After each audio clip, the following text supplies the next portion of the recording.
What if you and I unify in you and I DY? What if you and I unify in you and I DY? What if you and I unify in you and I?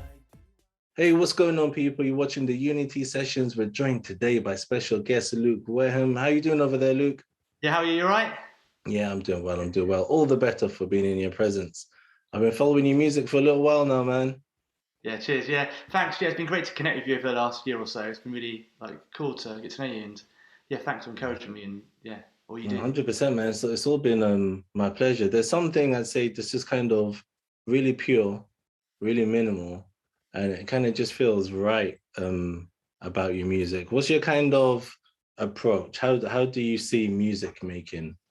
Yeah, well, I've recently got into a lot of songwriting over the last few years, but the way I write music is usually in my bedroom. I just worshiping along my bedroom, um, worshiping along to my guitar, playing my guitar, and I just write the songs like that. And then I go to my friends, and I'm like, will you help me, get these songs better? I've got a few co-writing buddies called Matt Caddick and Rachel Mason, and some other people, and they're just really great, and they encourage me. And yes, I've really grown in that over the last few years, and I've been involved with leading worship in my local church and different events around the UK. And then this new songwriting venture started probably a year and a half ago. And as you say, I've been releasing music over the last year. And the way I write, yeah, as I was saying, I usually worship in my bedroom, or on a Sunday if I get a song in my mind, speaking to my phone, I'll get my little journal out and write down different lyrics.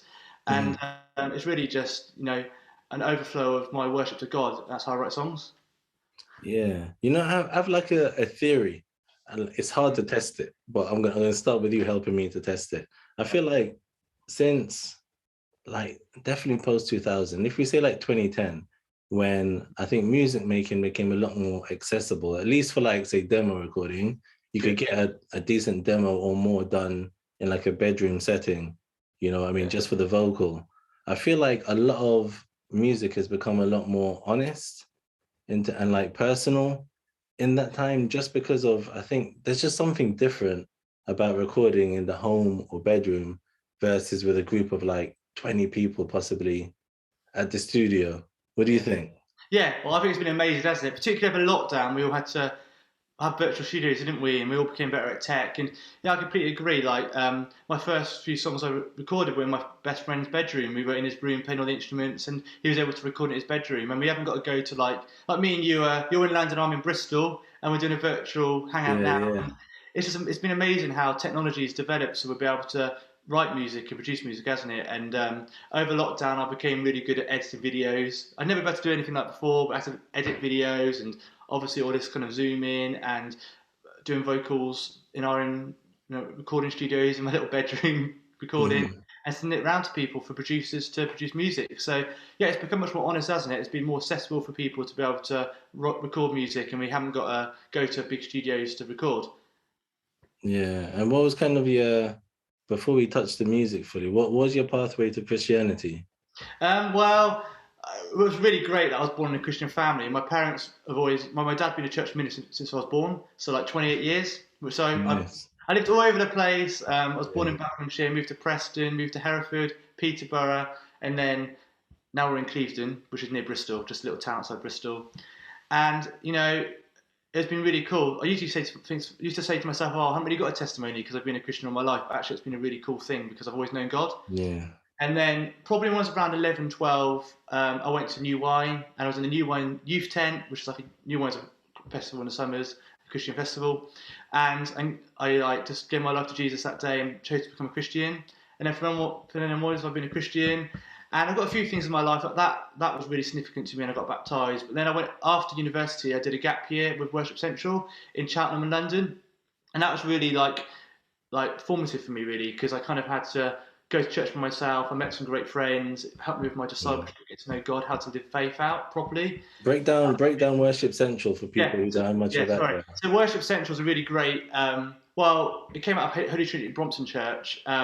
These songwriters and worship leaders, and they write some great worship songs. Tim Hughes and Luke Wareham, and now they're up in Gas Street in Birmingham, Gas Street Church in Birmingham. But they were really great. They really inputted into songwriting and playing instruments. We went to some great conferences, had some great teaching, And that year was just amazing for me because I made like friends I've had for life now. It was only about 7 years ago, but friends I've had for a long time. I learnt a lot, I grew a lot, and it was just a great year. And those guys are great at what they're doing in Birmingham now. They're writing amazing songs, aren't they? Great worship songs that are sung all around the world. So that was a great year, and yeah, that was one of the years that really was formative in my like journey of faith. And it's been really cool to be involved with the local church over all those years, and to Yeah.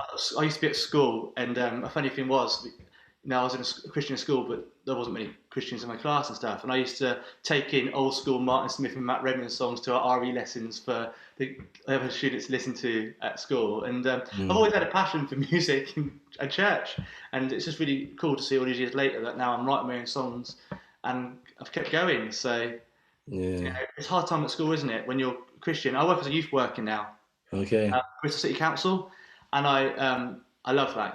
Getting to work in the most vulnerable places in Bristol, um, but it's such informative years, isn't it? As a young person in life, whether you've got faith or not, just knowing your future aspirations, and you get to know who you are. Yeah.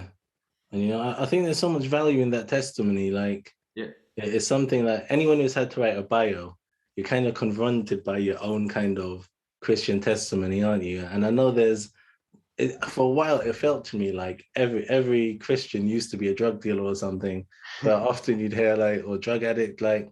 But I think there's such value in kind of being born into like a Christian household. Like everyone that I know that's kind of had the other side would have definitely have wanted in some form to trade it in. Like, oh man, I wish I knew Christ, or man, if I hadn't had to go through this and this and this. What was it like in terms of being, the child of a church leader? Well, my family, my dad and my mum and dad have been great over the years. Actually, those people said it to me. What's it like being? Because a lot of people, young parents of ministers and vicars, they struggle because their dads are at church or mums are at Yeah. church, leading churches. But actually, we did it together as a family, and my parents always tried to get me involved. I remember we were doing they were doing courses and things at church. I used to just go as a young child. They used to like look after us, take us along. We used to put a DVD on with some DVDs in the background while we were waiting for them to do it, and they've really got us involved with like I was yeah, wherever we did a move, my mum and dad used to always make sure I was okay with it, and my sister Kezia was okay with it, and they just really tried to include us and make it a team effort. It has been hard over the years in terms of we haven't moved a lot, but actually God has been in all of it, and it's been good timing.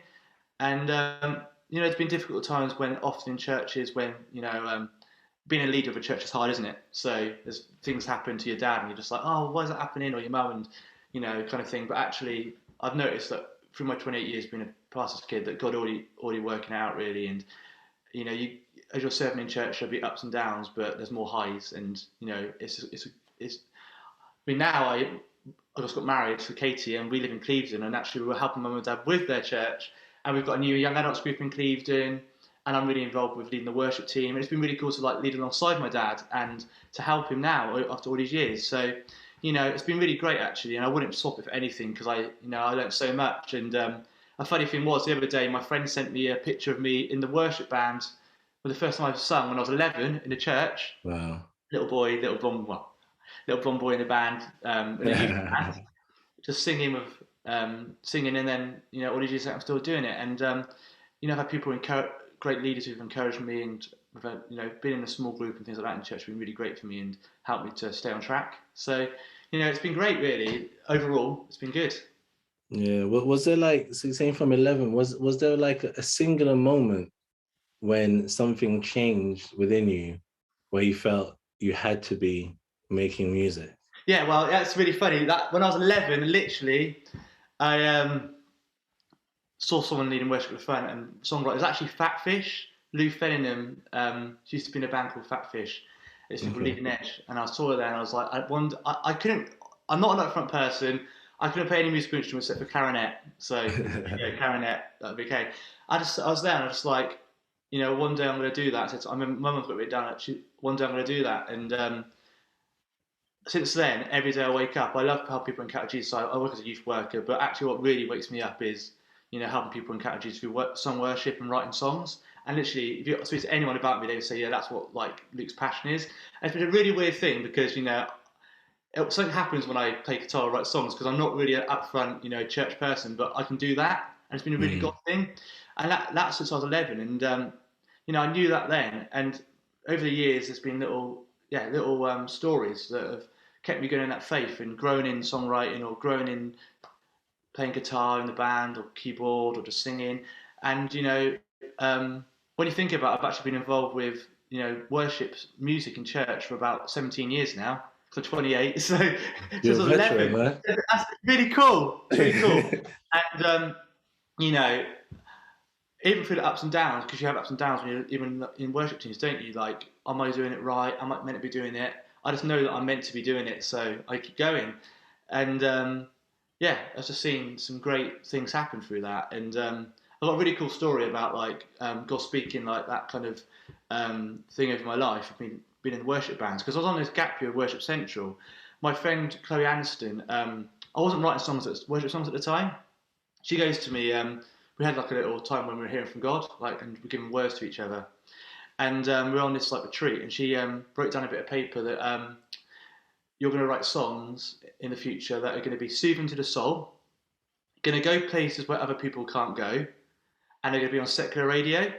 And that was like 7 years ago when I, couldn't write songs. I was probably actually told by people, you're never going to be able to songwrite. People used to, because we've been songwriting, they're like, oh, you're not a very good songwriter. Who said that? You. Just people Like, over the years. So you know what I mean? So even then, I knew I wanted to do it. So, I've had so many people like, oh, so you can't songwrite and all that. And then 6, 7 years later, I released this song called Whisper, just before lockdown last year, and it was my first song I released. My friend Rachel Mason, I was like, "Oh, you should." I went round the house with keyboard lessons, but she actually has a little studio, so we ended up doing a little EP together.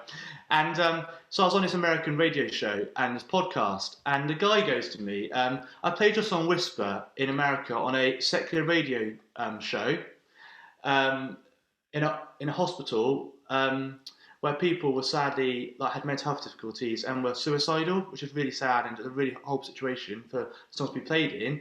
But he said one of the people in the ward wrote to my show and said, "What that song you wrote was soothing to the soul," and that's just an amazing thing of God speaking over those 7 years. I've got the bit of paper downstairs.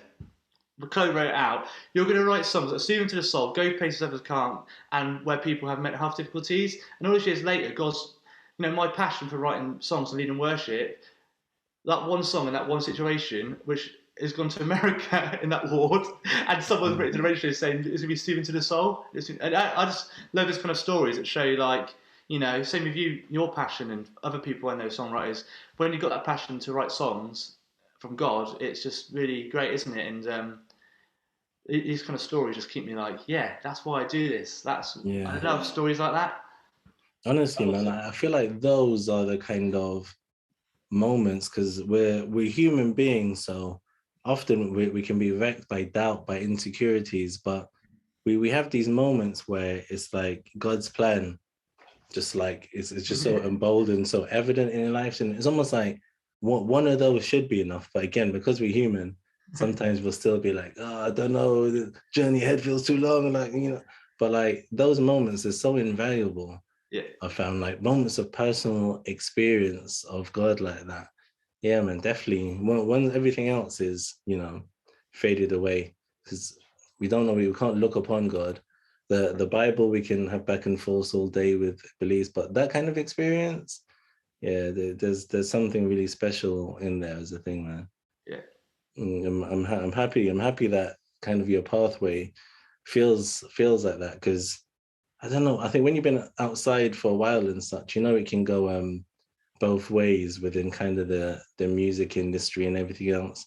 How have you found the industry and operating and promoting, getting your music out there? How have you found the whole experience?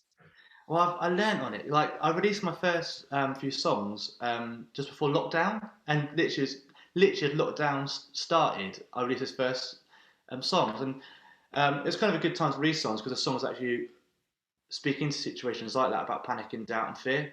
Yeah, I found the music. It's been really cool to connect with people like you who are really encouraging and supportive, and you're cheering on other people in the UK Christian gospel music scene. And there's so many great people like Step Forward and the modern hymnal with Tom Reed and things like that, who are really trying to champion UK Christian music at this time.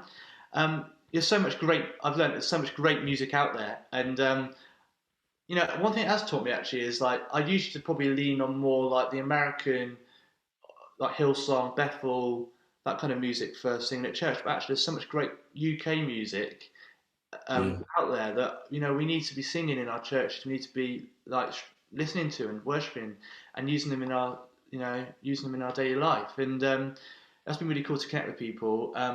But there's just so much music out there, isn't there? Great music all the time being released, and every yeah, week I'm like, oh, that's a great song. That's a great song. And as you were saying earlier, being able to record music and demos in our own houses, and Spotify and Apple Music being easier to get music onto, it's been a real great time to be able to see all this great music coming out there. And I think actually lockdown helped people to have time to songwrite and to get music out there, because I kept saying, "Oh, you got music out? My mate's got." It's been really great, and but it's yeah, a real, it's a really great.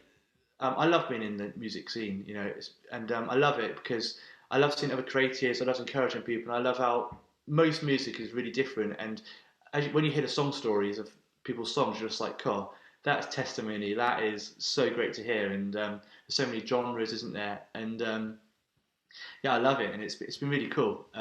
But as you say, there's loads of music out there, so it's really hard to get your music out there. But you know, people like you encouraging and supporting people, and it's been really helpful and really kind of you. And you're releasing music, but also you're championing other people, which is so cool.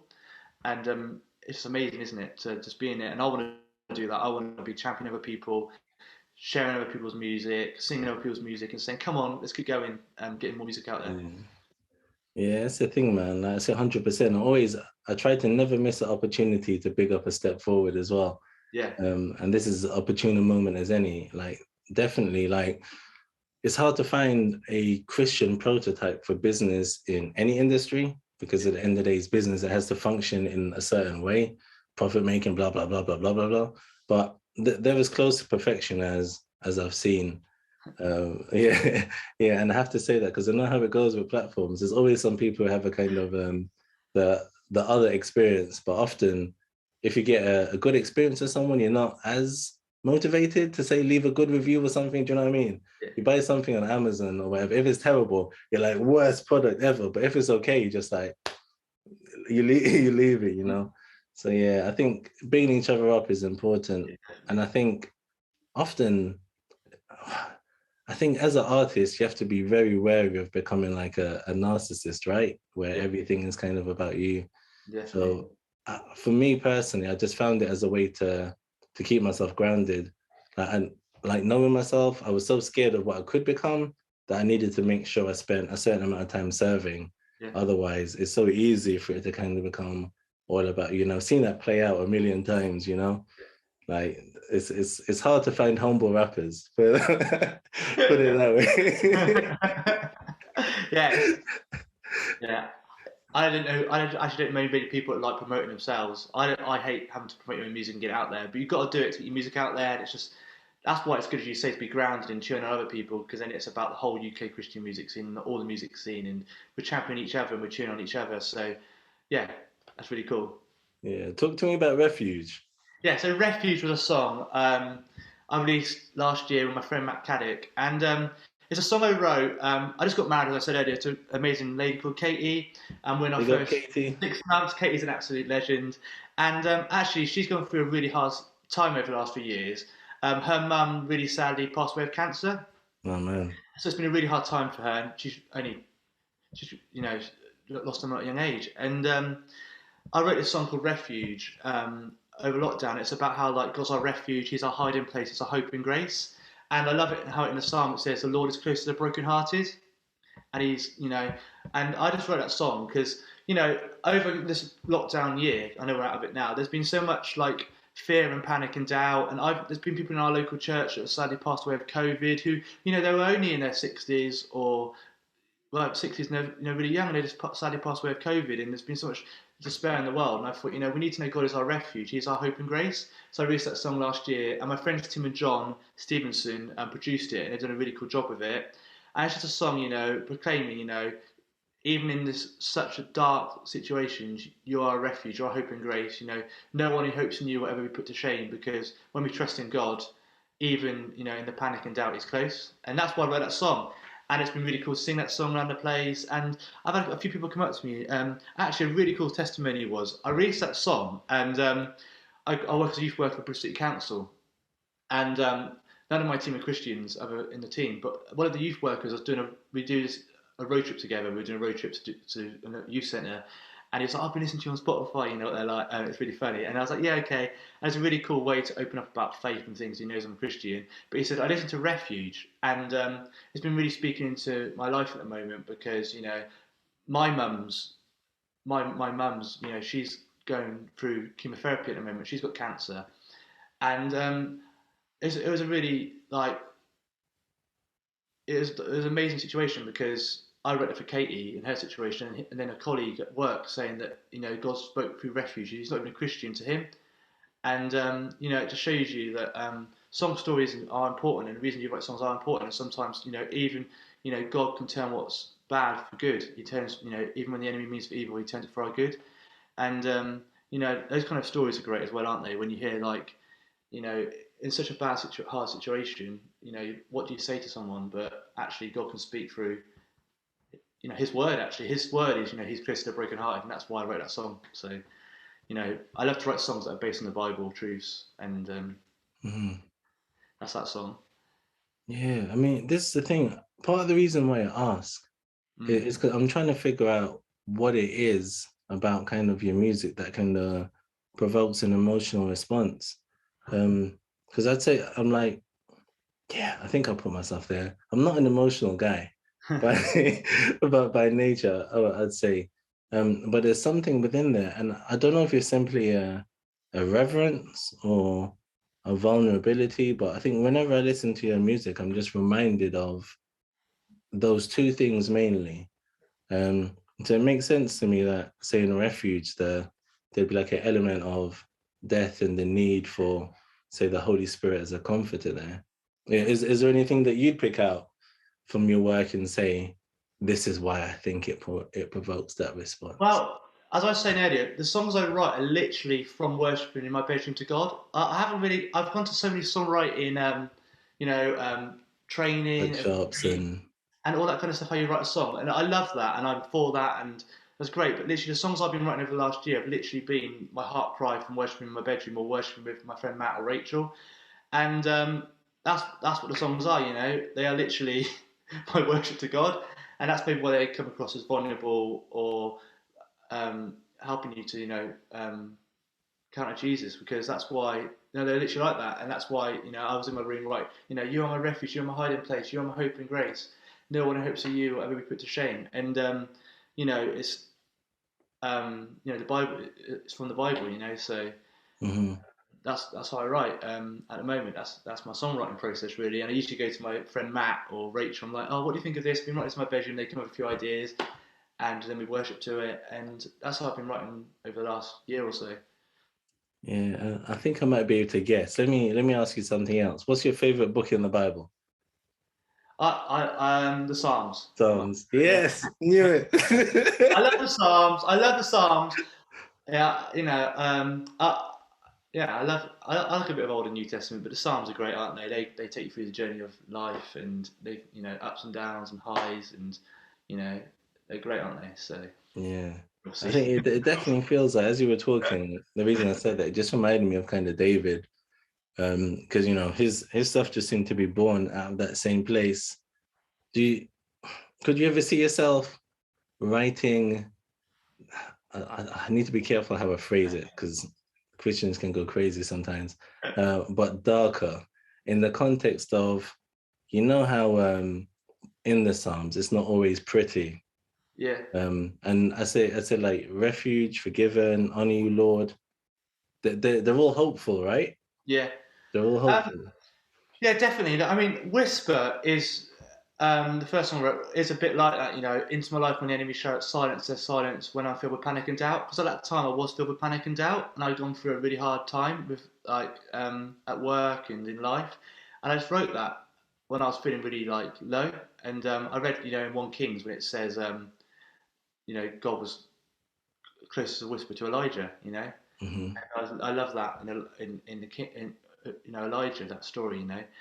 And I wrote, he's helped me from the start. He's already working it out, and that was literally my prayer at that time. I felt, that's probably the worst I've felt over the years, and it's really cool because actually it was my first song I ever released. It's really weird how like a hard situation actually made me like write songs, get a song out there, and now it's like more hopeful. So yeah, I love to do that, and yeah, definitely keep writing songs straight from the heart. Yeah. How do you process the awards? You got a couple of GX awards, and Yeah. the Music Award as well, right? Yeah, I've got a few. Well, yeah, yeah, it was really cool to be involved with that. I mean, I met so many cool people at this JX Awards thing, and there's a lady called Sarah Tebow who's a great songwriter and worship leader, and I've actually written a song with her now, and I've got something. Oh, nice. Yeah. So I met her there, so that's what I enjoy. And it's really cool. So we went to this event. It's a gospel event, and all the other music was really gospel-y, and it was really great. And then I got up to sing a song called Shadow, just on my guitar, and there's those people after that has been like, oh, that was a really great moment in the night because you actually were just on the stage with your guitar worshiping, and just felt too much the rest of the night. So that was really cool to go and just lead worship. I got to lead worship in a club in Wolverhampton. That was Yeah. cool. Yeah. Yeah, it's always promising. In terms of the award shows, how do you find talk us through what would be a nice format, you think? Because it's funny, like Yeah. it's good to see more of them popping up. If you were to design one, how do you think a good award show would go without anyone leaving Um, disgruntled? yeah, it's hard. I definitely as you're doing, cheering on other artists, cheering on all different types of genres. Um, not yeah, cheering on other people, and even the people not getting awards, letting them get a say in it, and like promoting other people's music as well. Um, I think, yeah, of course, making it goal focused and make it more of a worship night, maybe for me, that would be quite cool. So, I'm getting at the front, but actually sing along with me, or we're actually gonna don't like clap my song. Let's worship God to it. Yeah. That's what I did when I did Shadows. I was like, I'm just gonna lead worship here, close my eyes and go for it, and just lead worship, and that's what I did. But some people, yes, that's what I would do. Um, and yeah, as you, there's so many good awards around, and it's been really cool. Like all the different genres. So like you've got gospel, you've got rap, you've got reggae, you've got contemporary worship, you've got pop, you've got grime. Also, no, is there do grime at the moment? Yeah. Yeah, there must be. There must be R&B, Yeah. all sorts. So I think actually all come together, all our diverse bits of music, because actually often we're in our own little spheres, aren't we? So I'm also thinking about, the latest contemporary worship song. That's what I'm in. But actually, there's so much great other music out there, and getting it all together. But yeah, definitely focusing it on God more than us, which I think most award ceremonies try to do. But yeah, that's what I would do. It's really hard, isn't it, to know should you get awards for writing worship songs or should you not? It's just there's a fine tension, isn't there? Yeah, that's the thing, man, because I think encouragement is always necessary. And I think sometimes we kind of um we can maybe be overcautious. Yeah, Whereas I think if something's an act of love, right? Because that's what I think it is, yeah, like an award, right? Is an act of love and yeah, appreciation. definitely. Yeah. So I think if it's that, then yeah, I think it stands as that. It's interesting because yeah, a part of me was a bit of market research on you just now. I'd like to do a track of the year um, in December for the songs that have come out in the year.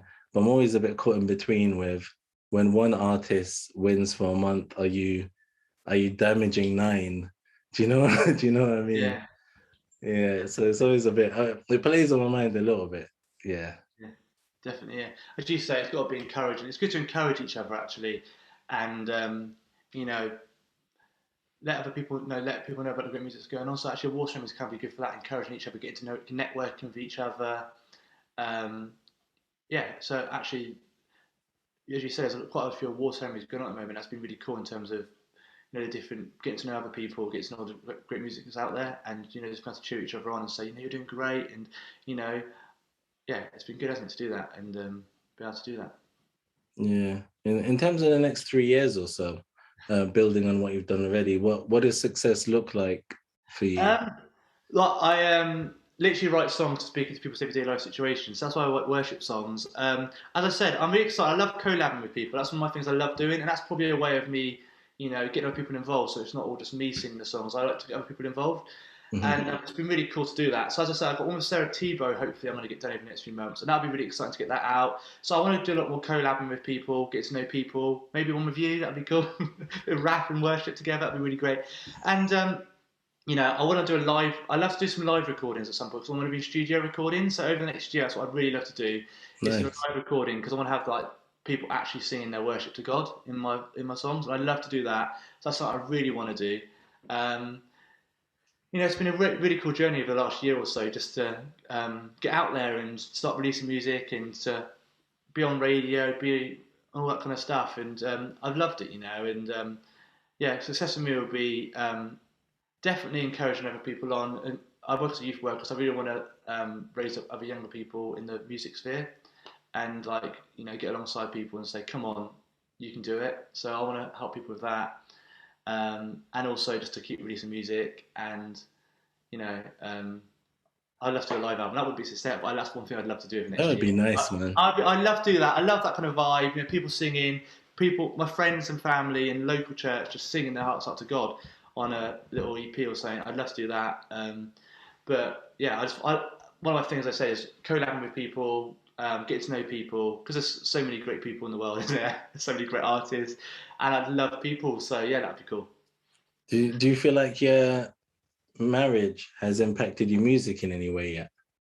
Not well, I wrote a song called Refuge for Katie, but I'm thinking about Katie. Well, one thing it has impacted is I haven't got so much disposable income now. Now we've got Yeah. that to do my music. I said to Katie the other day, I said, when I lived at home before we got married, I had a lot more money. No, I'm joking. Yeah.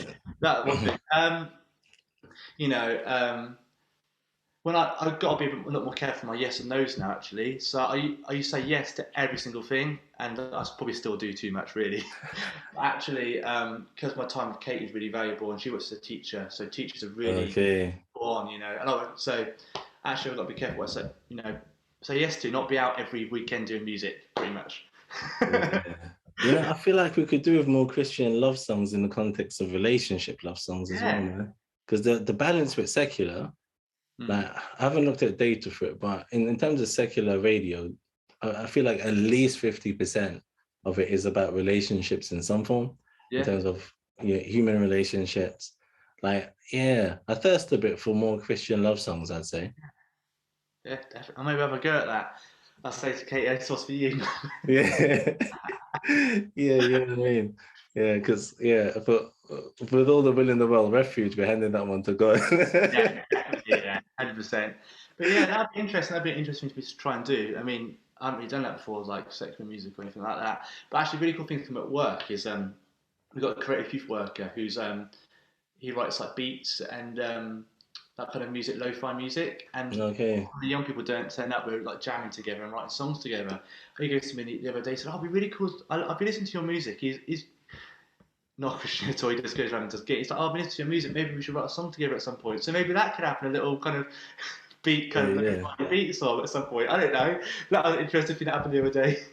Yeah, the lo-fi wave is growing though, man. I don't know if I've had to, but you said it. I was like, "Oh, maybe I've done it before." Yeah, yeah.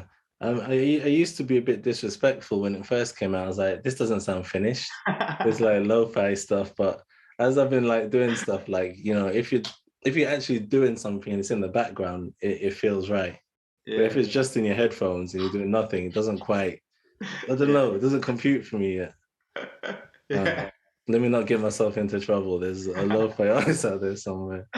Yeah. Oh man. Futuristically, what could people pray for you in terms of your life and ministry and over the Um, next few years?